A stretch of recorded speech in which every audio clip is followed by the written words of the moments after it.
அண்மைச் செய்தி. பாமகவின் செயல் தலைவர் அன்புமணி இன்று மாலை டெல்லி பயணம் மேற்கொள்ள இருப்பதாக தகவல் வெளியாக இருக்கிறது.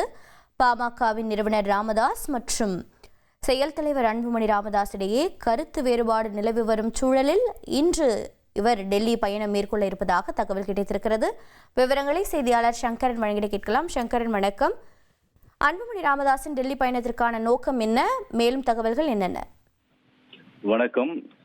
பாமக நிறுவனர் ராமதாஸ் மற்றும் அவரது மகன் அன்புமணி இடையே ஏற்பட்டுள்ள அந்த விரிசல் என்பது நாளுக்கு நாள் அதிகரித்து வருகிறதே தவிர இருவருக்கிடையேயான மீண்டும் ஒரு ஒற்றுமையான ஒரு நிலை ஏற்படும் என்று கட்சி நிர்வாகிகள் எதிர்பார்த்த நிலையில் தற்போது வரை அது நடைபெறவில்லை. கட்சியில் கிட்டத்தட்ட அன்புமணி ஆதரவாளர்கள் 50க்கும் மேற்பட்டோரை ராமதாஸ் நீக்கம் செய்து புதிய நிர்வாகிகளை நியமனம் செய்திருக்கிறார். இப்படிப்பட்ட ஒரு சூழலில் அன்புமணி ராமதாஸ் இன்று மாலை 6:30 மணிக்கு சென்னையில் இருந்து டெல்லி செல்கிறார் என்று தற்போது தகவல்கள் வெளியாகி இருக்கின்றன.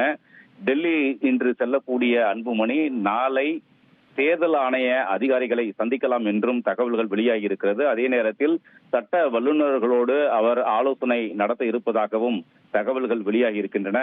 ஏற்கனவே கட்சியில் பொதுக்குழு மூலமாக தேர்வு செய்யப்பட்ட நிர்வாகிகளுடைய அந்த பொறுப்பு காலம் என்பது 3 ஆண்டுகளுக்கு செல்லும். தற்போது பொதுக்குழுவில் தேர்வு செய்யப்பட்ட நிர்வாகிகள் காலம் என்பது முடிவடைந்து விட்டது. மீண்டும் ஒரு புதிய பொதுக்குழுவின் மூலமே நிர்வாகிகள் தேர்வு செய்ய முடியும் என்பது கட்சியுடைய கருத்தாக இருக்கிறது. இந்த நிலையில் மாவட்ட வாரியாக பொதுக்குழு கூட்டங்களை அன்புமணி ராமதாஸ் நடத்தியிருக்கிறார். கட்சி நிறுவனர் ராமதாஸ் தான் பொதுக்குழு கூட்டத்தை விரைவில் நடத்த இருப்பதாகவும் அறிவித்திருக்கிறார். இதுபோன்ற ஒரு கட்சியில் நிலவக்கூடிய ஒரு குழப்பமான சூழ்நிலைகளுக்கு இடையே அன்புமணி ராமதாஸ் டெல்லி பயணம் மேற்கொள்ள இருப்பது மிகவும் முக்கியத்துவம் வாய்ந்ததாக அமைந்திருக்கிறது.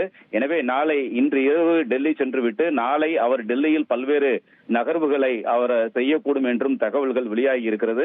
இது அவருடைய அடுத்த கட்ட நகர்வுகள் என்னென்ன என்பது குறித்த தகவல்கள் எல்லாம் மேலும் கட்சியில் மிகப்பெரிய ஒரு பரபரப்பை ஏற்படுத்தும் என்றும் தகவல்கள் வெளியாகி இருக்கின்றன. விவரங்களுக்கு நன்றி சங்கரன். ட்ரெண்ட ஃப்ரெண்ட் ஆக்கிக்கோங்க. 2.5 கோடிக்கும் அதிகமான தந்தி டிவியின் சப்ஸ்கிரைபர்ஸ் அண்ட் ஃபாலோவர்ஸ் குடும்பத்துல நீங்களும் இணையுங்க.